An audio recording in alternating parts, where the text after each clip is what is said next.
Hello, geekologists and Batman acolytes everywhere. This is Systematic Geekology. We are the priest of the geeks, and I want to wish everyone a happy Batman Day. It is, if you didn't know that today, September 20th, is recognized as National Batman Day to honor my favorite character in fiction, and I think a seminal figure of pop culture. So I'm very excited. And today we have a very special episode where we will be talking about one of the most iconic Batman films ever, and that is Batman Mask of the Phantasm. If you have not seen this movie, I recommend go watching it, then come back here because we are going to go into deep spoilers and we're going to talk about the legacy of this movie. I'm very excited, and I am one of your hosts, Kevin Schaefer. I am joined with my fellow Batman acolyte, geekologist, Christian Ashley. Christian, how are you today? Feeling fine, man. Get to talk about Batman on Batman Day. What greater purpose could there be in the world? Right, right. It was perfect because we the other hosts and us had a meeting the other day, and I knew I wanted to do. I was like, Batman Day's coming up, and then I realized like, oh, it's Saturday, and fortunately, Christian and I were both free, and I'm ready to go on this one. So I mean, I there are a ton of conversations on Dark Knight, and then the Matt Reeves, Robert Pattinson Batman. I love those movies, but this is a really special one, and we're gonna get into it and go through all the this significance of this film, all the Easter eggs, just so much to break down here. So I'm very excited. But Christian, before we get into that, let us do what we always do: is check in on what else we're geeking out on. So Christian, what are you geeking out on these days? Yeah, I didn't catch it while I was in theaters, but I think it just released on Disney Plus. Elio, uh, it's one of the newest Disney movies, and it was fine. It wasn't groundbreaking. It wasn't offensive. I think it could have been a little bolder, but it's fine. I enjoyed it. I do want to check that out. I saw it just dropped because it came out right around the time I was going to Disney for the SMA conference, and I had taken my niece to the How to Train Your Dragon remake, but we didn't. That was like it Mm. came out the same weekend as Elio, so I didn't get to see Elio yet. But I saw that's dropped. I do want to check that out. I mean, I'm a Pixar connoisseur, so I got to see it. Yeah. But good to know. Awesome. Well, on my end, of course, I'm geeking out on Peacemaker. I'm loving the show. I listened to the What's News episode with you and Evan, and we'll have to do a full season two breakdown once season two finishes because I have so much to talk about there. It's still a great show. In some ways, I think I maybe enjoyed season one a little more, but that's not to say that season two isn't excellent. It's just a very different tone and a different storyline, Just which I story. appreciate. I look. It is, yeah, which I Yeah. appreciate because I like that it's not the same thing. That I did have an absolute blast with season one. But I'm still really enjoying season two. I'm also listening to and watching the companion podcast that they do on HBO Max, and you could also get it on Spotify or wherever you get your podcasts. James Gunn hosts that alongside Jennifer Holland and Steve Agee. So they do. They have other cast members come on. They do extensive breakdowns of each episode. So I've been really enjoying that.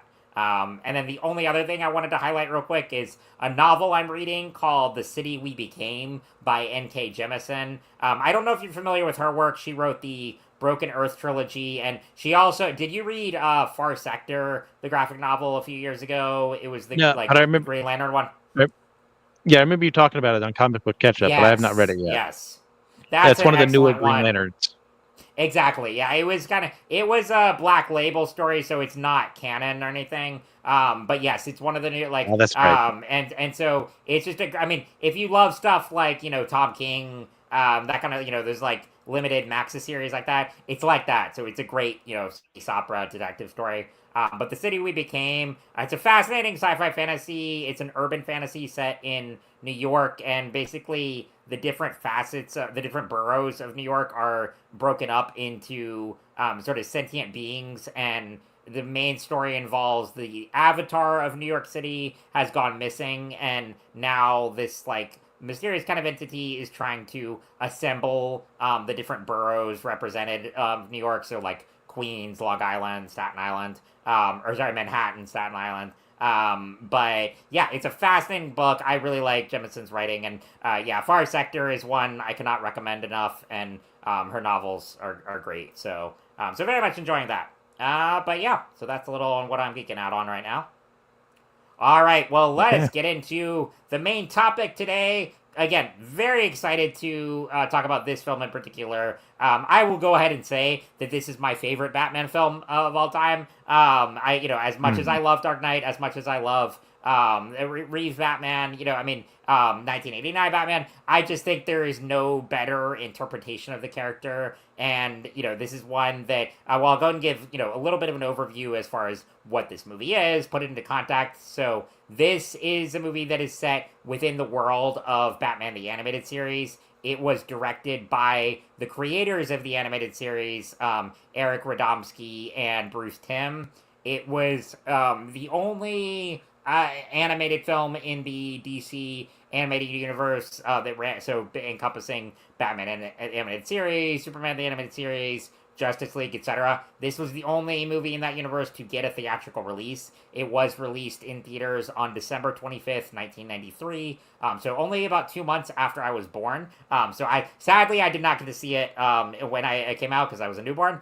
But I think my love of Batman it was pretty early on. But it came out Christmas Day. And I do want to say too, like, it's the only animated film in that universe that was theatrically released. There have been other DC animated films that did get limited theatrical releases, but they're not part of the same continuity, so they came much later. But yeah, so again, directed by Eric Radomski, Bruce Timm, written by Alan Burnett, Paul Dini, Martin Pascoe, and Michael Reeves. Again, set in the same continuity as the animated series and starring, of course, Kevin Conroy, Mark Hamill, and Dana Delaney. Before she voiced Lois Lane, here she is playing the Andrea Beaumont, who we'll get into in a bit. But this predated her performance as Lois Lane because Superman came a little bit later.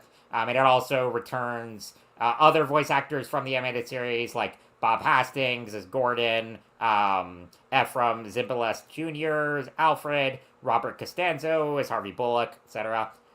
Music by Shirley Walker, the great composer of these animated shows. Also, a little fun fact is that Andrea Beaumont, she was named after Andrea Romano, the great, the late great Casting voice director, casting director. Exactly. Yeah. So I mm, really like that as an Easter egg. But unsung yeah, hero. unsung hero. I mean, we like really this universe. It owes so much to her talent, finding the right time. I mean, she gave us Kevin Conroy, she gave us Tim Daly, Dana Delaney, so many others. So I really like that as an Easter egg. But yeah, so this is just a little intro of what this film is. And Christian, would you mind giving just a brief plot summary, and then we'll get into details about the movie? Yeah, so this is loosely based off of the events of a little bit of Batman Year One, but mostly Batman Year Two. And that one, there's a character known as the Reaper, and another woman that Bruce is interested in his second year as Batman. But this one is being like the origin story of him in the DCAU. Oh, and by the way, if we're just talking Batman films, yes, this is my favorite. We're talking Batman Beyond. Return of the Joker is definitely better. That But you know what? now that's This fair. Yeah, yeah. phenomenal film. So just throwing that one out there. So Mask of the Phantasm, basically, we start off with you know Batman doing his thing. We get into some flashbacks where we see him where he's a little younger. He's about to start his crusade against crime, but he doesn't really have his gimmick down yet.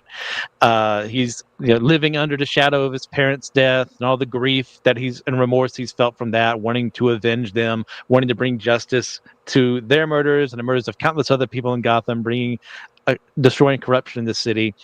And as he's trying to figure that out, he ends up meeting a young woman at the same gravesite he's at because he's visiting his family's funeral plot. She's visiting her mother, and that, of course, being Andrea Beaumont, an astonishing redhead who he instantly has chemistry with, instantly falls in love with. It's very mutual, but they're very playful about it. And as he's starting to pursue her, he's starting to feel a little better about life. Um, and unfortunately, though, Andrea's dad, who is kind of a financier, stockbroker kind of guy, has gotten in with the mob and the wrong kind of people. And with bad investments, he is not going to be able to pay off any debts that he has to him. So they're forced to flee the country. She's forced to leave the ring that Bruce had proposed to her with behind. And but before that is when we see that he had attempted on his first night to fight crime. He was just wearing like a generic. He looks like a robber essentially, and he kind of goes to Alfred and says, "Look, I got some of the job done, but they weren't afraid of it." And earlier there was a moment where he and Andrea were just kind of looking out from Wayne Manor, and a bunch of bats fly out from this crevice, and he finds the Batcave. So he adopts the persona of Batman after this, and having a really nice moment where he's like, "No, I'm happy now. Can't talking to his parents. Can't I just be happy? Can't I give this up? This wasn't part of the plan, and yet everything falls to pieces, and he just absorbs into the Batman persona." So in the present, um, he's fighting, going against the mobster, Chucky Soul, who I think was invented for this film. I'd have to look it up again. And in the process, another vigilante shows up known as the Phantasm, who goes after the various mobsters and leads them dying in various ways. And it turns out that they are all connected together to the same people who took Andrea and her father, forced them to flee the country. And she has come back to kind of, now that the debt's been paid, like she's not going to be under any threat, but she's kind of cagey on where her dad is all at right now. And so she and Bruce are reconnecting. She's also hanging out with a guy who's working alongside these people in the mob who used to work for her dad and has used that connection for his own interests. What was his name? I can't remember off the top of my head. I just watched the movie again last night. Sorry, the character that was the like the lawyer kind of, or Yeah, yeah. the mobster, Pseudo Arthur Reeves. back, something like that. Yeah. Yeah, Arthur. So Yeah. okay. And then we find out through the process that one of the other gangsters goes to uh, the Joker, who we find as part of his origin story here. He used to be a small time hood working with these mobsters. So this is, compared to other iterations of the Joker, we have a definitive origin for him in the DCAU. As far as like where Mm-hmm. he started, we don't really get to see the vat and all that in this. And the Joker's like, "Buddy, I got you. No one's gonna hurt my pal Sal." And of course, the Joker does exactly that. The Phantasm tries to go against him. Uh, Joker tries to murder the Phantasm from afar. The Joker figures out who the Phantasm is based on the evidence presented a little before Batman does. And Mm-hmm. that's when Batman also finds out, because he's going after Andrea to try and like figure out what's going on, because she has figured out that he is Batman, just from context clues in the past and from what's happening right now. And through all this going on, uh, we get to a head where we go to the World's Fair of Gotham that used to be back in the day. It's been 20 or so, well, 10 or so years since it was around, and now it's in shambles. And the Joker's using it as his main residence. So she's trying to kill the Joker. Batman's trying to make sure that she's, doesn't get too far into this, and the Joker's brought to justice. And unfortunately, the Joker rigs everything to explode. And in typical Joker fashion, even though last we see him in this film, he's taken by Andrea. We find out she's a phantasm. Sorry, I forgot to say that. It's a fairly obvious reveal in hindsight. Yeah, I'll get to that in my things we should criticize about the film later on. But so Joker escapes, she escapes, Batman escapes barely. He was trying to reconnect with Andrea. It's never going to work. He's just too committed to his job, and she has her own issues to work out. But she does leave behind the locket in the Batcave, kind of like, okay, she's still alive, she's still out there, but I'm going to continue being Batman. And that's kind of where we end the film off with, of course, the bat signal and Right. Batman heading off to help them. And we get a little nice moment of her by herself, just kind of like confirmation that she's alive, and that's it. Right.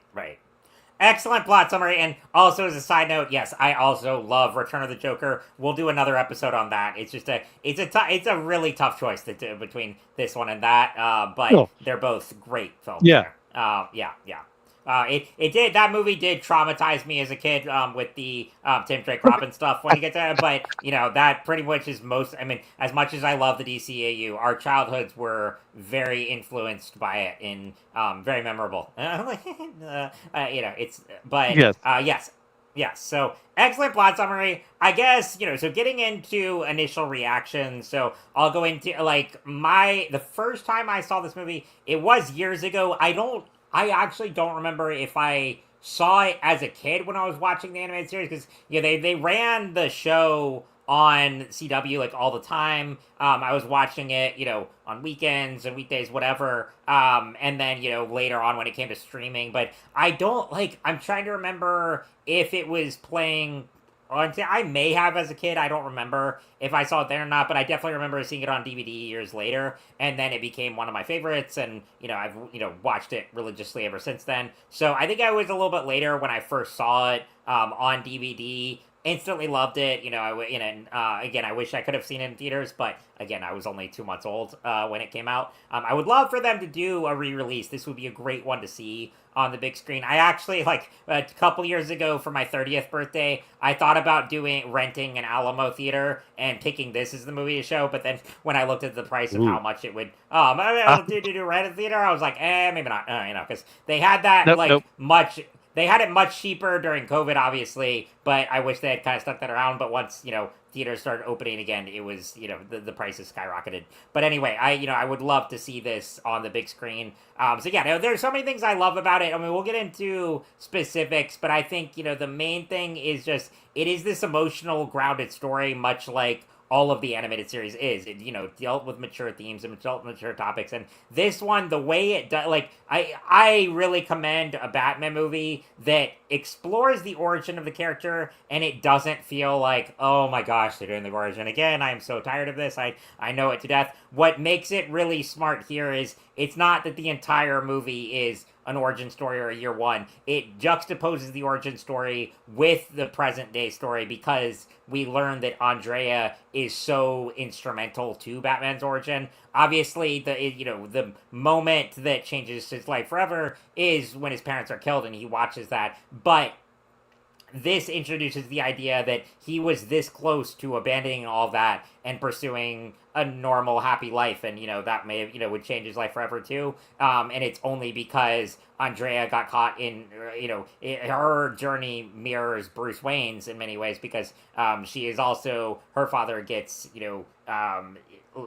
looped into this mafia plot, and she has to abandon her dreams, her love, and her life to go save him, and to and eventually adopts the mantle of the Phantasm. And so I just love that juxtaposition. I love the you really feel the emotional turmoil that Bruce goes through, and a lot of that is Kevin Conroy's performance is so iconic here, as it is throughout the animated series. But this one in particular, I mean, I wrote down this exchange here in my notes, but give me one sec to pull this up. But this is in the graveyard scene, which there's also, I said this to Christian the other day, but Screen Crush just made a video about this scene specifically and how important it is to the character. But I'll just read, this is a direct quote from the scene. So this is when Bruce is at his parents' grave as he's contemplating leaving all of it behind, not becoming Batman, or at that point just a crime fighter, and devoting his life to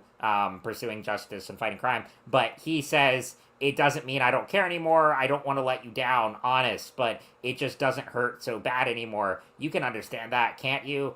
Look, I can give money to the city. They can hire more cops. Let someone else take the risk, but it's different now. Thunder and Lightning, Bruce says, please, I need it to be different now. I know I made a promise, but I didn't see this coming. I didn't count on being happy. And that is just like, that moment alone is what takes this movie from, a Batman movie to just a great piece of storytelling. And it's so cinematic, it's so emotional, it's just, it comments on everything that the character is about, and is and it really sums up what makes Batman who he is. And so I love that the tear between them. So that's where I just that's why I love this movie so much. Of course, the action is great, the animation is great, the voice talents, but it's really the emotional core that draws me in so much and keeps me coming back to it every time. So that was kind of my initial reaction when I watched it on DVD the first time.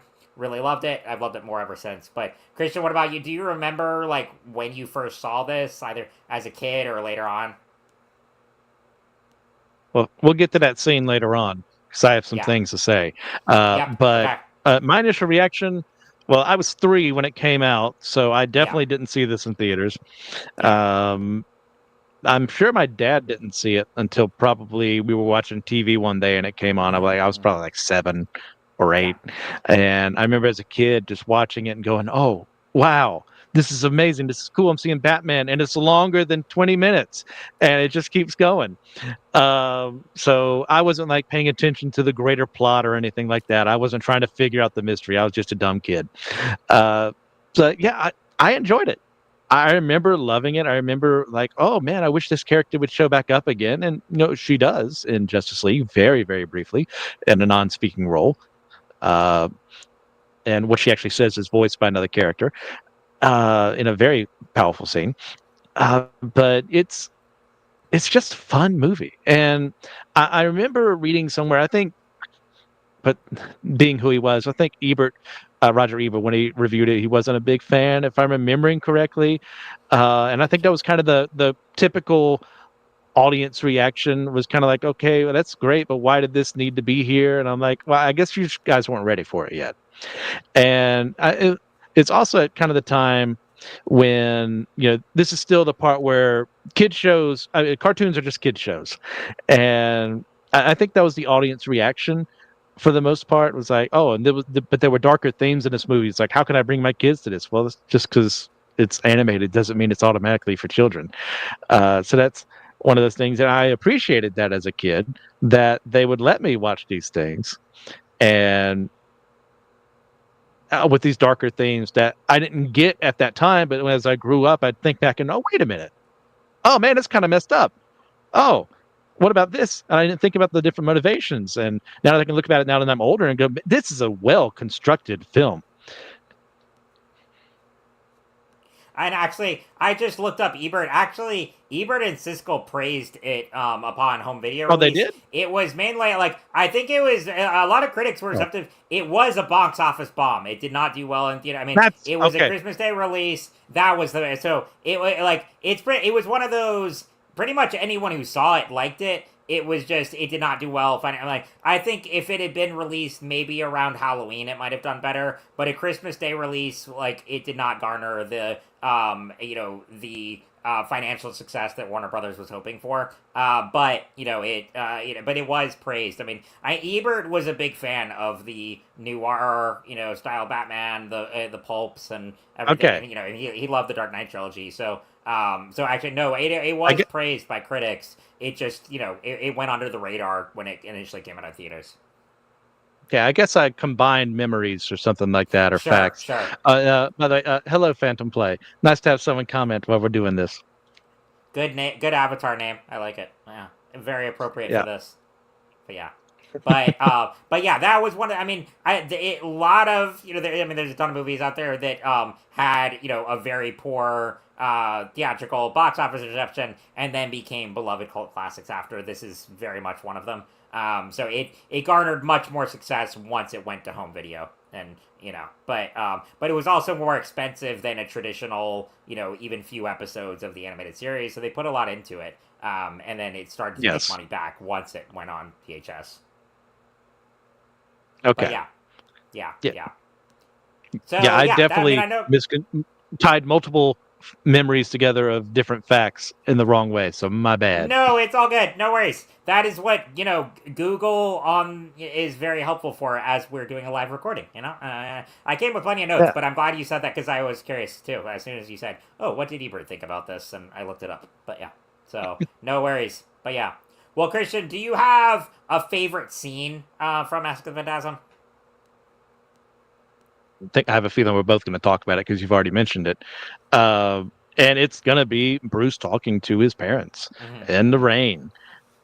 Just he's crying, but also the rain is falling on him. To his tears mixed in with that, and there's this moment of almost hope, like it's not going to happen because we've already seen the show. We know he's Mm-hmm. going to be Batman, but this that Bruce Wayne is vulnerable. He's talking to the people he loves more than anyone else in the world who are no longer with him, who are the main motivation for why he's doing what he's doing. And he's like, "Can't you let me go?" And at the end of the day, it's like, yeah, they would have let you go from this. That they wouldn't have demanded that you do this, but as Andrea kind of brings up in a very hypocritical fashion. Uh, I'm not the only one. I'm the only. excuse me, there's only one person here who's held back by his parents, or however she words it. And obviously, both of them are, Right, right. but it's true. And Bruce, at the end of the day, isn't held back by them. He's held back by his idea of them. Hmm. And Yeah. that's not necessarily a bad thing because it motivated him to become who he is as Batman. But unfortunately, it means that as a result of living that way, if he's going to protect Gotham, he's going to look after everyone else. Having a family life, it's not impossible, but it's not going to be the easiest thing in the world. There's constantly going to be conflict between the two things. And you know what? I wouldn't mind a Batman who was married in the same way I would really love a Spider-Man who was married. But other people who were in charge seem to think differently than I for some reason. But but for Bruce specifically, it's that moment of he has spent his all of his life since like 8 years old, however the heck you're going to go with continuity when his parents are murdered. Um, to the present day at that time going, this is who I am, this is what I'm about. But then this wrench comes in, this beautiful woman that he could see himself living the rest of his life with. What does that mean? Does he give up his crusade? Can he just hire more cops or give more money to the city? And the answer to that would be he could, but he'd end up just as dead as his parents were, because the police force, most of it is corrupt, because the politicians are corrupt, because the businesses are corrupt. The mob is obviously the mob. By definition, they're corrupt. And trying to do the things the way his parents did is just going to end up with him as dead as them, and probably now with a dead wife. So he would have changed nothing that way. So the world needs a Batman. And it's that moment of he's going to have to sacrifice what he desires in order for more good to be done in the world. And that's a very haunting scene, done extremely well. Oh, absolutely, and and it got me thinking too. Like when I watched that Screen Crash video, and we're having this conversation.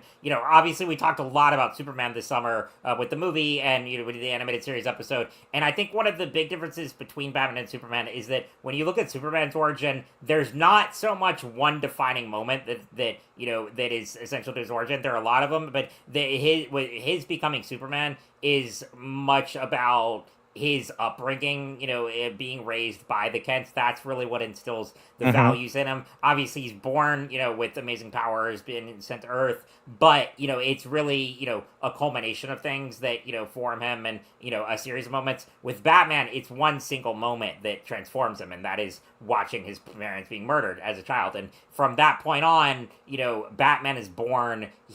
Bruce Wayne becomes the disguise, and so everything is set into motion after that one event. And that's what I think this film explores so well, the psychology of that. And can he be happy, or is he intrinsically tied to his duty, his destiny? And so I mean, I absolutely love that scene. One other I want to bring up too, that very much related, is when Bruce and Andrea get engaged, and when they're above the they're outside, well, they're on like looks like kind of an island kind of thing, whatever. But right as they get engaged, a swarm of bats emerge from their cave and come flying over him. And this is before, like, at Yes. this point, he had already been fighting crime. He had not developed the bat persona. He had not developed the symbol. But it's very fitting that at that moment, right when he thinks he's going to give it all up and lead a life of happiness, that's when the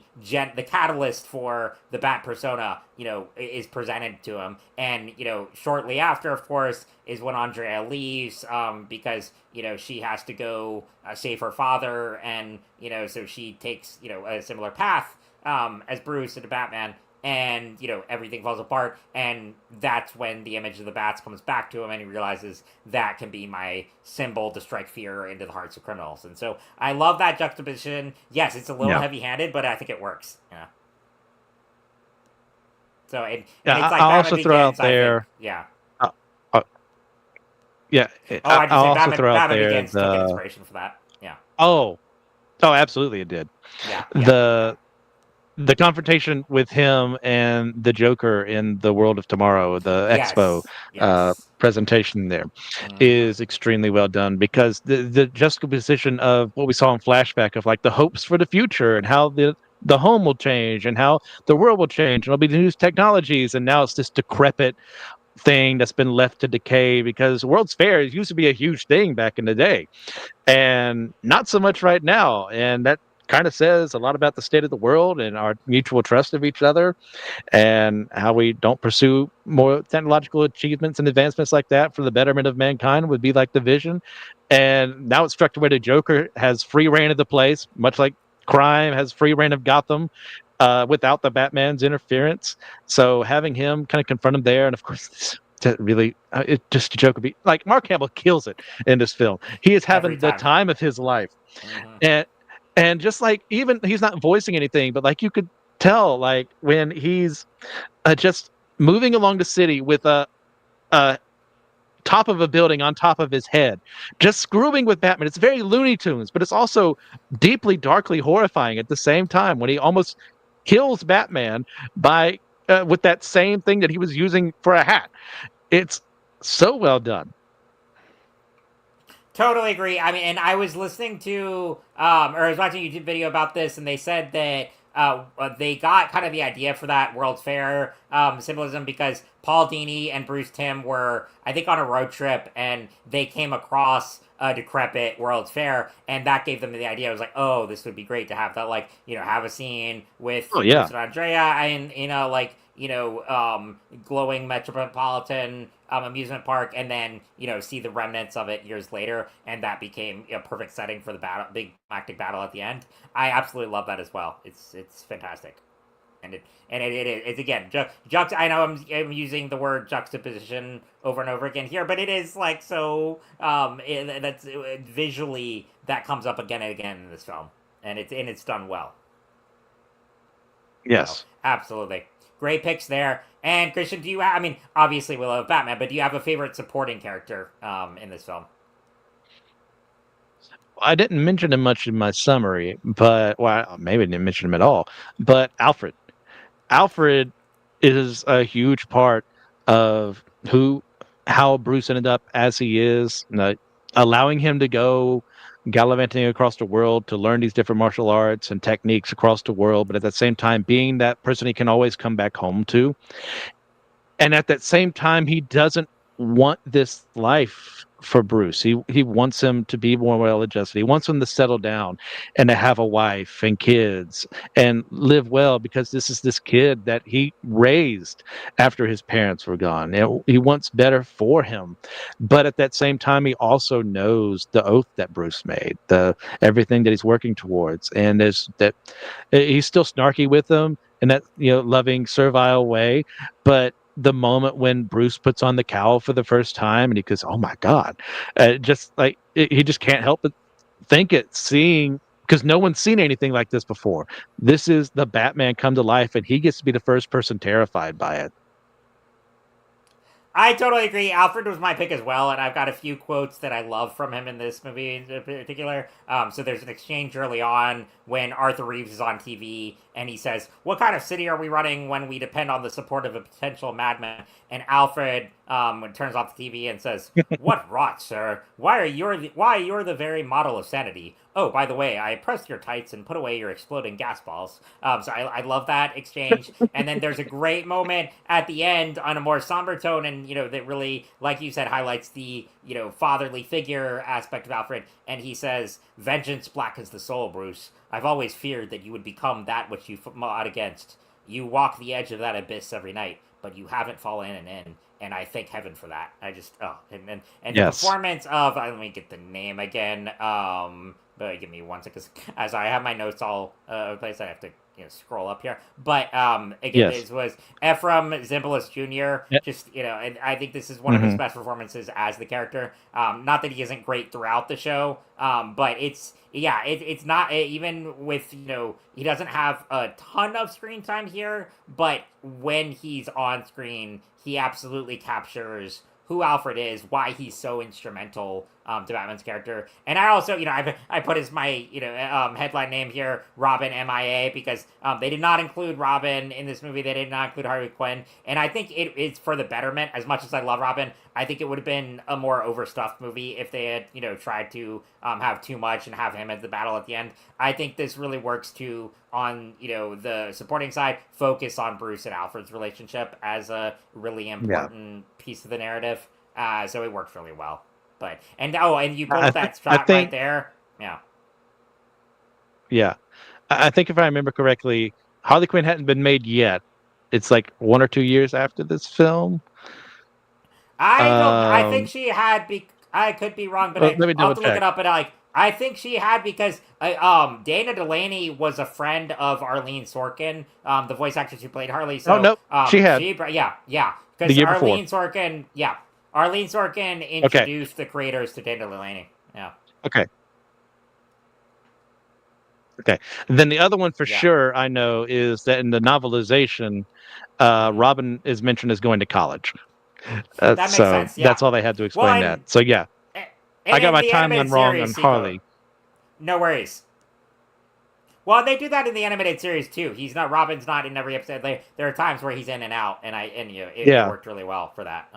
Also, you pulled up that frame here for. I know this won't be on the audio, but Christian pulled up this frame of Alfred when he first sees Bruce in the bat suit, and it's this like his jaw drops, his eyes widen. It's this great expression where he's like, oh, I love how much emotion is conveyed in the art there because he sees both the culmination of everything Bruce has worked toward, and this is, Batman coming to life, but he's also just as terrified as criminals would be when they first see this. This isn't a, campy, guy in tights. This is a, really terrifying, shadowy figure that is out there to, strike fear into the hearts of criminals. And so I love what they do there. And also, and again, the score there by Shirley Walker is just phenomenal. Also, fun fact that Mm. I actually did not know until this time when I was stayed through the credits is that Hans Zimmer was also on the music team here. Because this was before, I mean, he was at this point, he had done, I guess, Lion King at that point. I mean, he was a rising name, but even years before the Dark Knight trilogy, he was one of the I guess like I don't know like what his official title was, but he helped with the composition here. Was one of people working on the score, so that I thought was fascinating too. Oh So yes. a Yeah. lot of great, You can't go wrong with the scores for the no, DCAU. they're the absolute best. I have them on multiple playlists, and yeah. And again, I just like I said earlier, this had I think the influence here is very apparent for the Dark Knight trilogy. I mean, obviously, it draws on some of the same source material that Dark Knight trilogy did. There is year one aspects in here. There's the detective story. All of that, it comes across here. So yes, we're both in agreement that Alfred, I think, is the standout supporting character here, and it's one of the best, examinations of him and Bruce's relationship. So I love that. And then let's get into. I mean, we kind of talked about it a little bit, but some of the central themes of this movie and how they play out through the story. Um, I mean, who is Batman? But Mm-hmm. what makes Batman Batman is explored in this film pretty well. It's like this whole idea of like my parents were murdered and therefore I'm going to devote my entire life to becoming this figure that's feared by the same people who would take them away from me and anyone else. It's an inherently silly idea, but what this film does is it focuses, well, what kind of person would make that? Someone who was hurt that much, who has been traumatized that much, who would give up everything else in pursuit of bringing justice to people who can't do it for themselves. And what is the cost of that? Well, we see the cost. He can't live a normal life, or at least he thinks he can. Things conspire in a way that prevent that from happening. I think it's still possible to an extent for him to have a normal-ish life, but I think what this does is it kills that desire in him so that he can focus solely on the task at hand, which is save Gotham from itself, get rid of corruption, fight for the innocent, people who can't do anything about what's going on. Make sure that mobsters are put the task for what they done. Make sure the Joker can't just kill as much as he wants.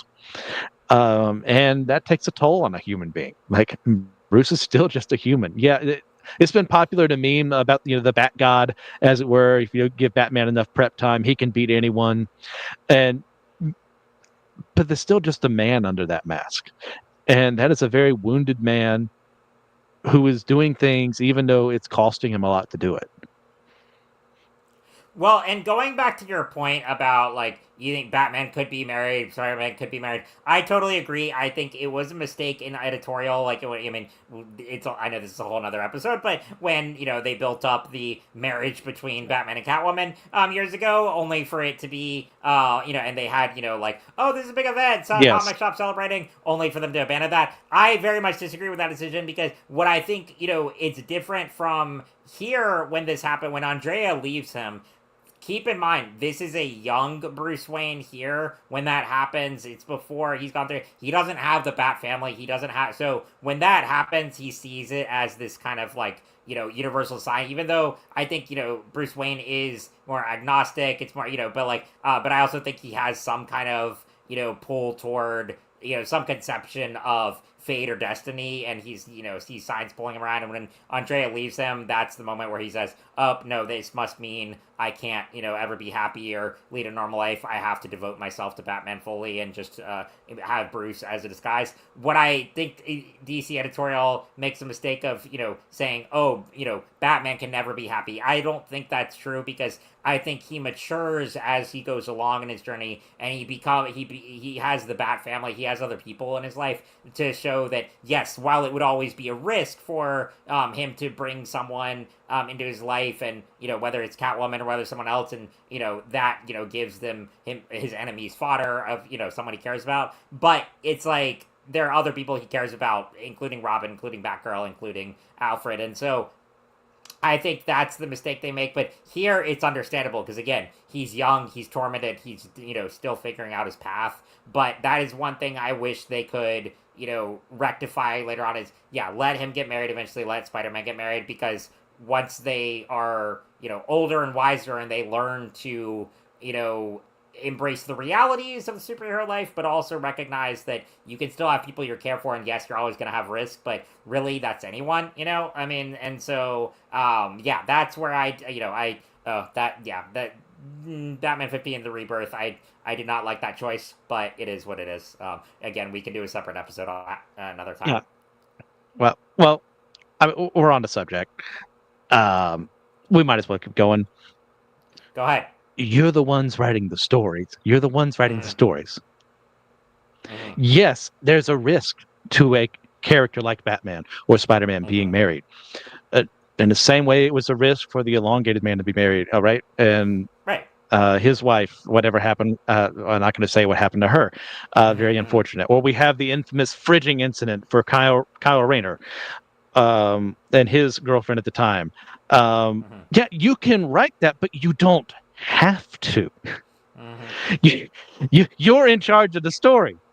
If you can have these people get married and their wives not being the damsels in distress. Yep. You can make them full characters and have arcs and character casts and everything that has nothing to do with them being under the threat of your main character's villains. That is not interesting. That is the easiest thing anyone can do. It's like, oh well, it's all bad. He can't have this because the life won't allow him to have it. It's like no. Like over time, just as an example, Mary Jane learned from Captain America how to fight. She wasn't the best of the best, but you know what? She had some training. So if something came up, she could hold herself a little bit. Catwoman can hold her own like no one else. She fights above her weight class. Go ahead. Yeah.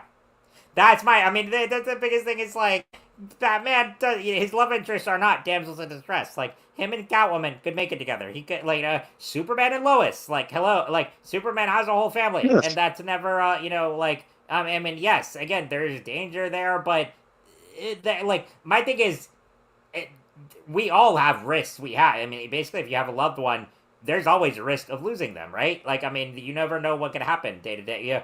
A loved one could get sick. A lot, like you're at that risk of like you don't know what's gonna happen tomorrow. So but I 100% agree. It's such an easy and outdated stereotype to do. I'm like, we're not in the 80s anymore. We're not, we can evolve past this stereotype of particularly female love interests being plot devices. And and it's Yes. just, yeah. So again, I think here it's a very well structured story. It works, but again, Bruce is younger here. He, it is inexperienced, Yeah. and there's that. And again, I think he sees these like signs pulling him away from pursuing a happy life, but it doesn't always have to be Yeah. that way. So I 100% agree there. And to the credit, Andrea is not like that. She takes Right, charge of her own right, life. She proves right. that she's capable. Yes, she goes about it the Sure, wrong way. You know, you know, sure, you can argue whether or not killing these men is a worthy thing to do. I'd say sure. for Batman, absolutely not, because he can't be Mm-hmm. Batman anymore. For her, Mm-hmm. I maybe a little more on her side. Understandable, Mm-hmm. but she's letting Mm-hmm. revenge and grief take control, which is another thing that's part of this, because we have the Batman side of things. We look at her side of things. She had everything that she wanted right in front of her, a dad she loved, a life she loved. Yeah, her mom was gone, but she could visit with her and talk about her all the time and have Mm-hmm. Mm-hmm. conversations with her, and in a very fun and quirky way that wasn't like unsettling. It's just like how she was processing her grief.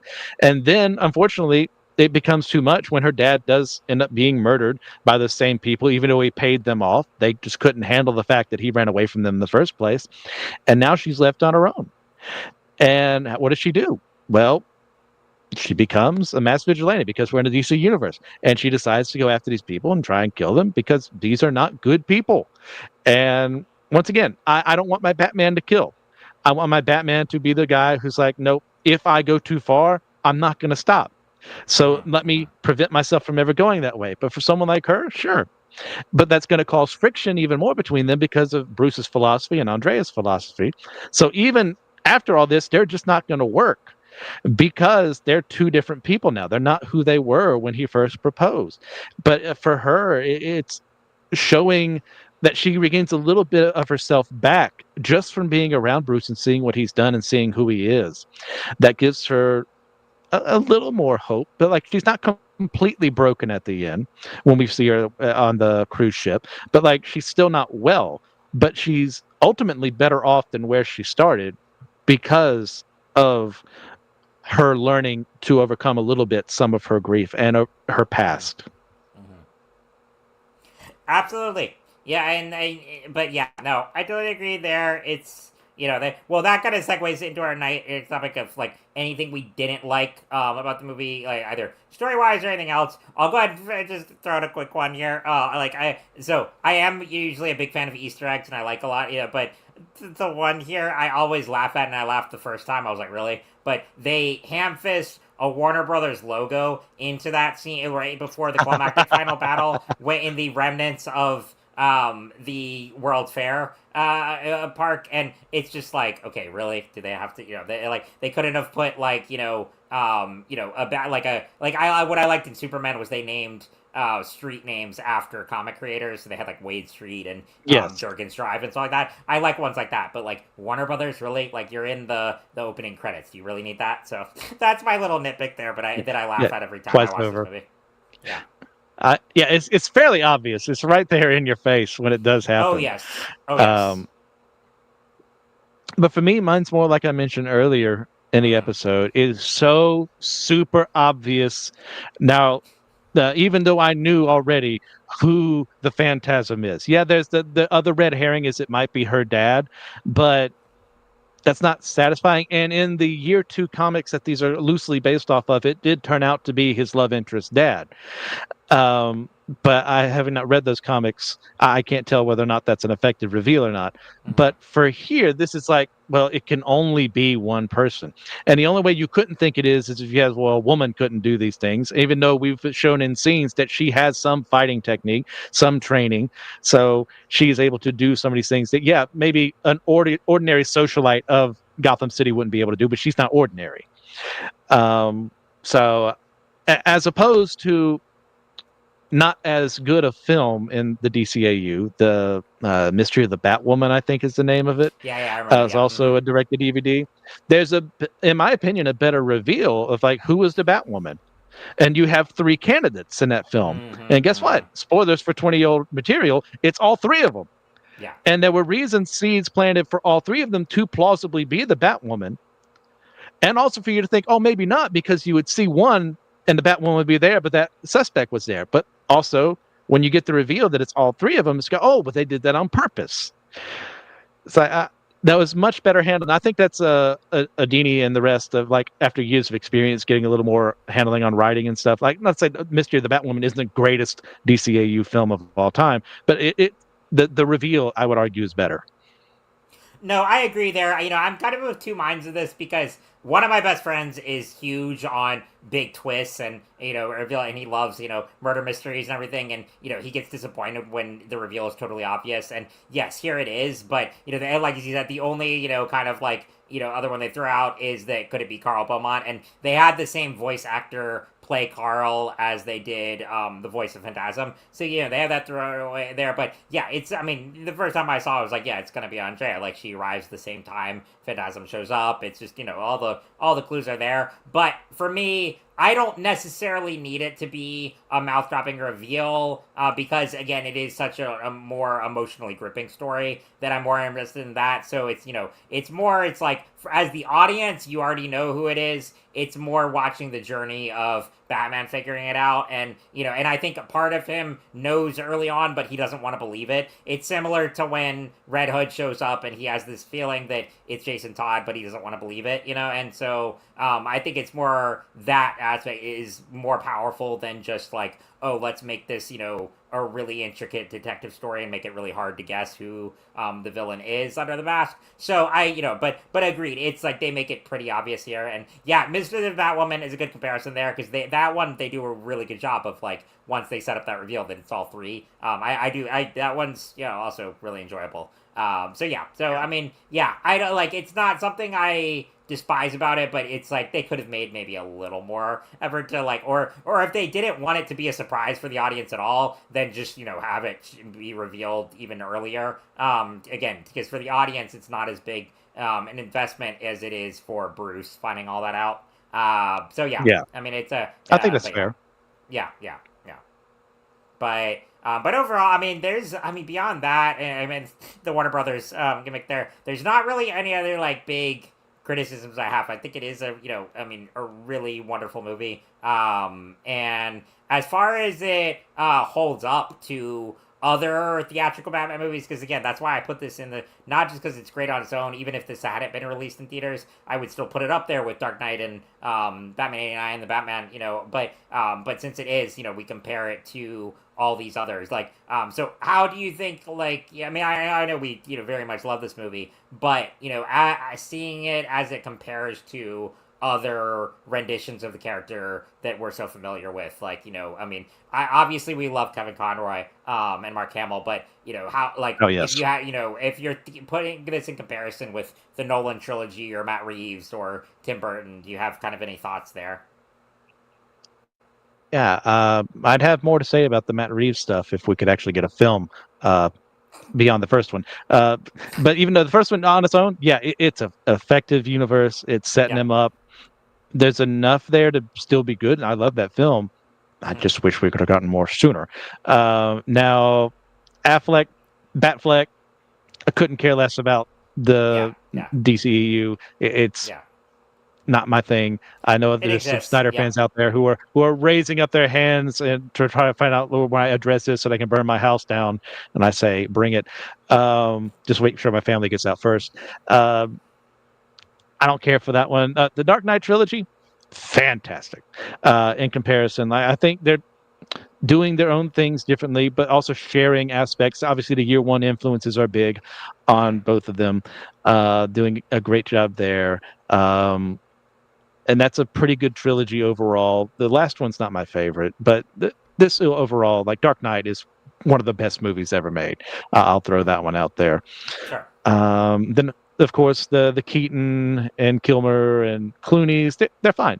They served their purpose, which Yeah. was to make Batman Batman again to the general audience after a Batman who had seen only the 66 or 60 show, which, hey, it served its purpose too. It was supposed to be what it's supposed to be, and I love it for what it is.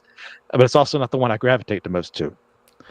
Now, other DCAU films, I mean, nothing beats Return of the Joker. Um, but I mean, this is not trying to be that film. They're doing different things. So overall, as far as comparing, yeah, there's some I like a little more, but this film stands on its own fairly well. It doesn't really need to defend itself too much, in my opinion.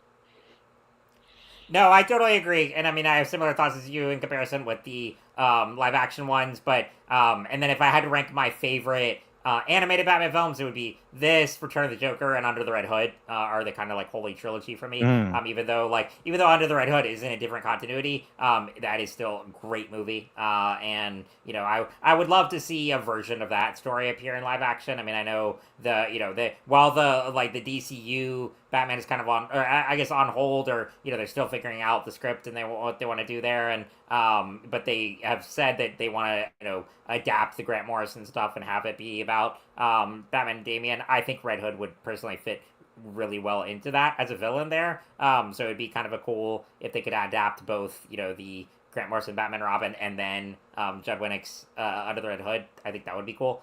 But yeah, so I love those movies, and yeah, and again, I was one of the things we talked a little bit about how Year One has a heavy influence on this and on the Dark Knight trilogy, but there's a scene specifically when Batman is being framed as people think he's Phantasm, and the cops go after him. That's a direct Hmm. reference to Year One, where Oh he yeah. also escapes a burning building and has to evade the police, and it's beautifully orchestrated here, just from a cinematic lens, and yeah, and that I think very much influenced Batman Begins years later. So yeah, but this Oh one for yeah. me just holds up as Go ahead, Sorry, I didn't mean to interrupt go you. I just ahead. happened No, to no, think no, you're something. good. Uh, No worries. so we have not seen the newest Batman yet, as far because Battinson is going to be in his own universe compared to the Gunn Right, DC movies. right. But we have seen Batman in Creature Commandos for 2 seconds. True. And Yeah. in those 2 seconds he was on screen, I felt more menace and authority than I ever did from any of the Snyder stuff. And you can at me. It was a choice. I mean, it's like I know they want to go for an older, very buffed up one. So yeah, it'll be interesting.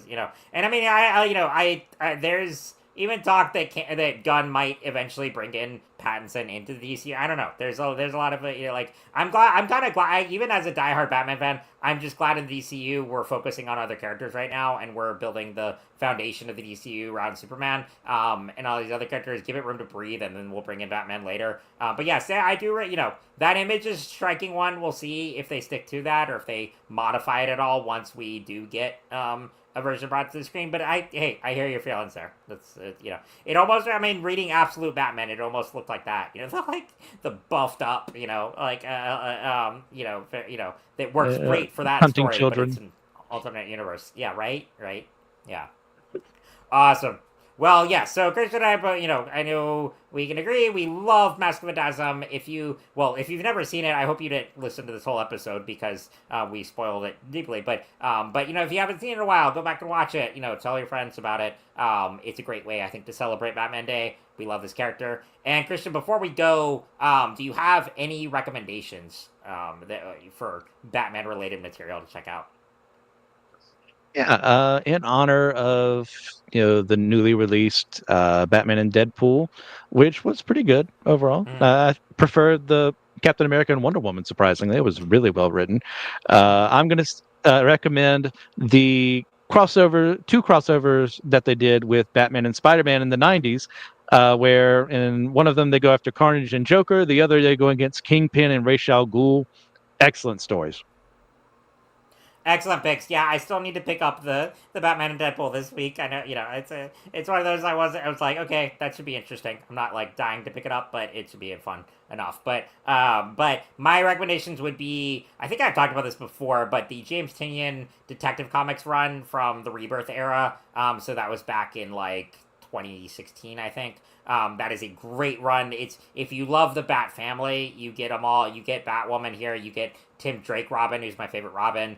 Stephanie Brown, Cassie Kane, Clayface. Clayface is part of the Bat family in this run. So I absolutely love that one. It's got a team of artists that are fantastic. So go seek that one out. And then also novel prose fiction is Batman Resurrections by John Jackson Miller, which Systematic Geekology did an episode on earlier this year on the All Reading Counts series on YouTube. So go check that out. But that one is set in the same universe as the '89 films. So it's a direct continuation of Batman and Batman Returns. And yeah, I really love that one. And there is a sequel coming out, I believe, in October. So very excited for that one. Well, Christian, this has been great, and I forgot to do our rate and review earlier, but please, if you are a fan of the show, please rate, review, subscribe, so Josh doesn't yell at us. But yes, and if you are a Patreon subscriber, know that we love you. We thank you so much for your support, and yeah, just for all of and also leave a like on the YouTube channel if you're watching here. It really helps us out, and Will Rose's promise to do something, whether frolicking through a field of flowers or something else, if we get 50 likes on any video, we will stick to that. So please like, share, subscribe. You're all awesome, and remember, we are all a chosen people, a geekdom of priests. Happy Batman Day, everyone.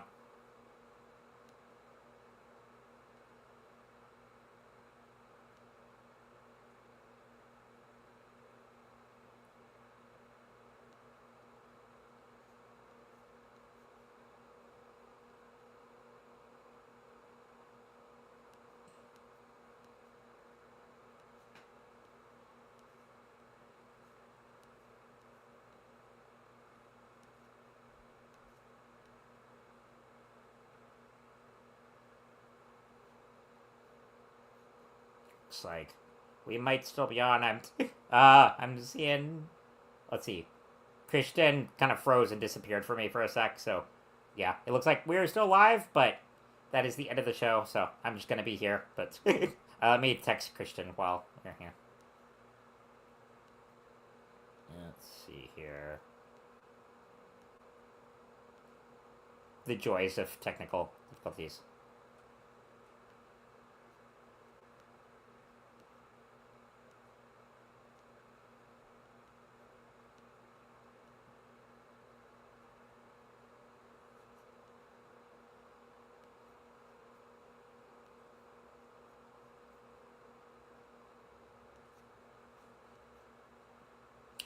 Good. So, if we're still live, Christian had to restart his computer. So, yeah. So, I don't know. But you are all welcome.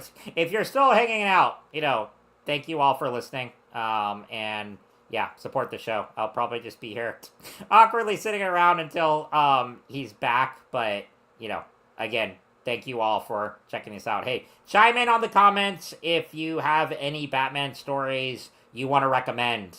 We would love any recommendations for comics, movies, animation, any other media, really. Or if you just want to pop in and say what you're geeking out on, hey, we love to hear from you all. Any other thoughts on this movie or anything else we covered, we would love to hear from you. So hope you're all having a wonderful day. And yeah, Christian should be back on it a little bit. So sorry we don't get the music here, but you just have to listen to me talk for a little bit longer. But hey, this is fun.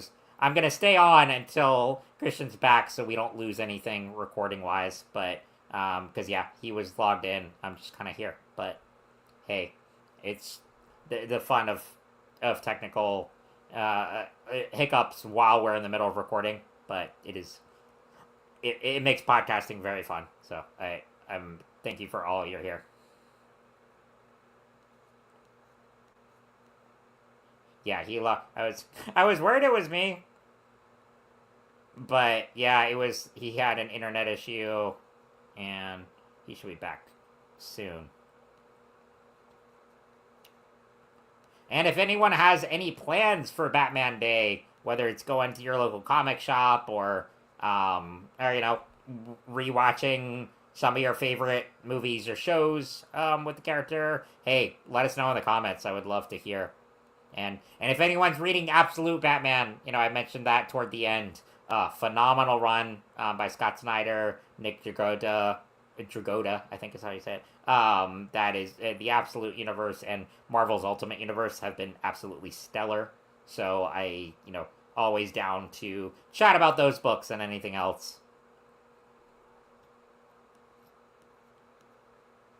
And hey, if you're still watching live and you're listening to me ramble here, I commend you. I thank you for your support. It means the world, even as I'm just randomly improvising here. But I could do like I feel like I'm gonna do my Patton Oswalt Star Wars filibuster that he did on Parks and Rec. Which actually, oh, fun fact, I actually got to meet Patton Oswalt at my local comic shop last week. He was doing a signing of his new Archie book, so that was really cool hanging out with him. Again, I'm rambling about all kinds of things here, but just Christian should be back on soon to cut the recording, but I really don't want to lose anything here, so we'll make this work. And hey, you can look at my lovely graphic novel bookshelf behind me here. That is one of my shelves here that I have. So I've got it got a lot of DC on top, and then Marvel, and then creator owned. So one of these days I'll have to do a full tour of my geek cave here and show you all of my nerdy collectibles. Let's see.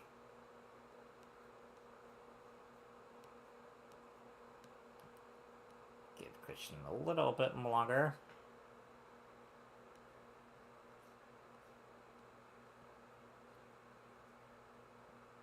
I'll try to do our music. The dun dun dun dun dun. No, I can't do. I don't know. But you can imagine the systematic ecology theme is going on right now instead of me rambling.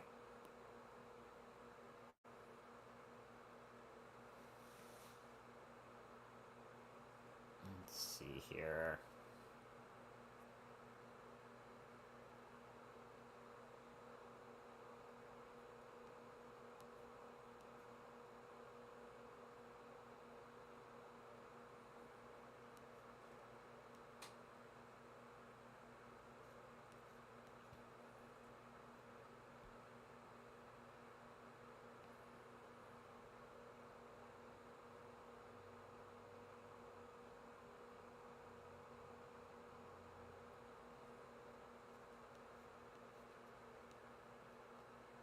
I guess while we're on, if anyone's watching Peacemaker, let me know your thoughts too. Again, we'll be doing a full episode later on that will go through all of season 2. I'm definitely gonna join on that one, and I'm looking forward to discussing it. But yeah, like I said earlier in the episode, I've been really enjoying this season. I liked it. It's tonally different from season 1, and it has something different to offer. But yeah, hey, there's Christian. Sorry, the audience here got to listen to me ramble for about 5 minutes here. I was trying to cover it up so I'm not just sitting here awkwardly. But the joys Okay. of technology here. Yeah. Yes.